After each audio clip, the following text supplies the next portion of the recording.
This decade the world changed. Science fiction became fact.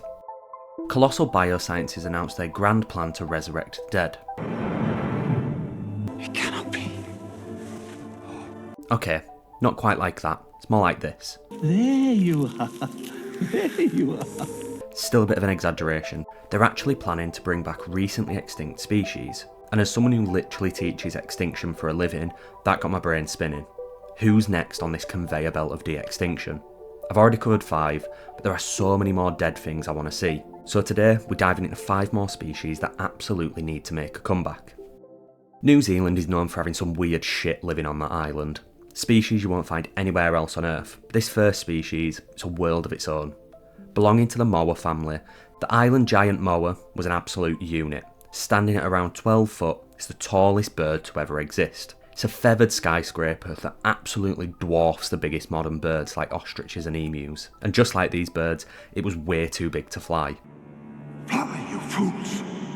Luckily, they didn't need to. The island had enough resources and only one natural predator to worry about. So how can a big fella like that just go extinct? Well, in the 13th century, Polynesian settlers landed on the island, saw the monster chicken and decided that they would make a cracking roast.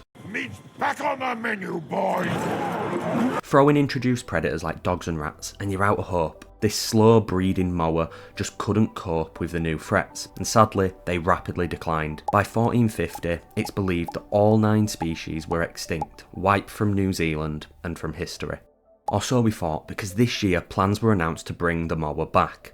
But why? Because last time I checked, people were still living in New Zealand and they've got even more invasive species than when they went extinct. Well, New Zealand is aiming to restore some natural order and establish a non-native predator-free country by 2050, and with Colossal and Peter Jackson as partners, they could bring back a more primitive landscape. Evidence suggests that the removal of the Moa led to the loss of plant diversity. A release of this mega herbivore would inevitably change the entire structure of New Zealand, but they would not have any natural predators. Well, until 2050 there will be possums and feral cats dotted about snatching the odd egg or two, but what happens when the predators disappear? Or if they get overpopulated? Maybe we can come back to that a little later on in the video.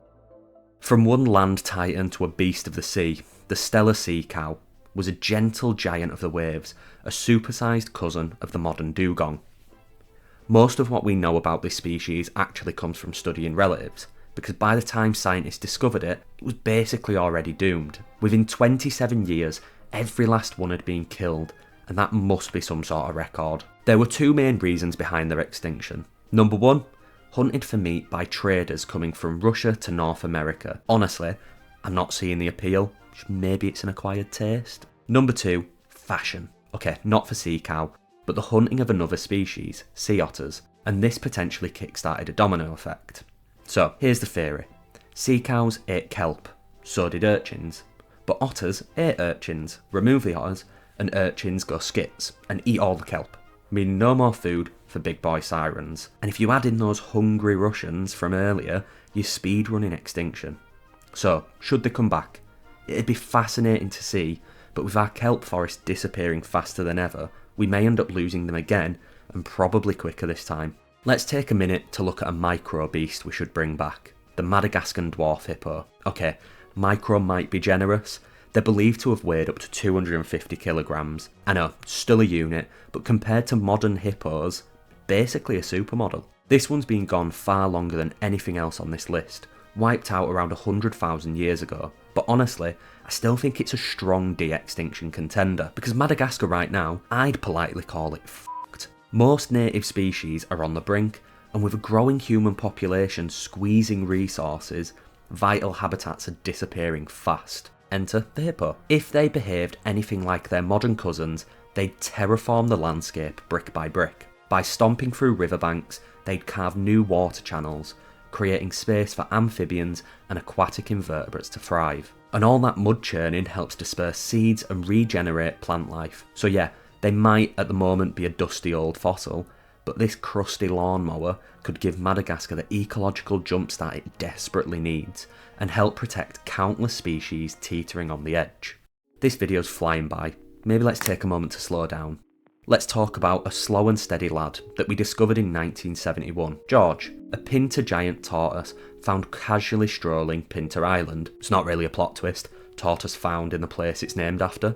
The twist is that this species had been presumed extinct since the start of the century, meaning George became Lonesome George, the last of his kind, endlessly wandering in search of things he will never find. In a controversial move, Lonesome George was moved into captivity to be cared for, studied, and on countless occasions pimped out. But he never bred, and sadly in 2012 he passed away. And with him, so did this species' last shot at survival.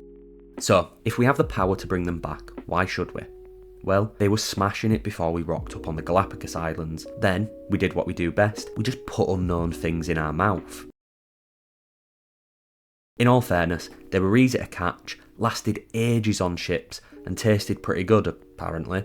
We also introduced a new rival, goats, who quite literally stole all the vegetation before George and his family would have even had a chance to eat it. So should we bring them back? Honestly, yeah. They are eco-engineers. Their grazing, trampling and seed spreading help shape island landscapes the way they've done for millions of years. And Galapagos' ecosystems have evolved around tortoises. Losing them leaves a hole which a goat just can't fill. With modern technology and close relatives like other Galapagos tortoises available as genetic donors, the Pinta giant tortoise might actually be one of the most realistic de-extinction candidates out there. Right, we're heading back to where it all began, back to beautiful New Zealand. And we're meeting up with an old pal, the Moa. Let's say we bring back this giant flightless bird. It poses a big question: what do we do if they start breeding too much? Simple, we introduce another big bird to eat it. The Haast Eagle, an absolute war machine, the biggest eagle ever known. The perfect predator designed to slaughter Moa with ease.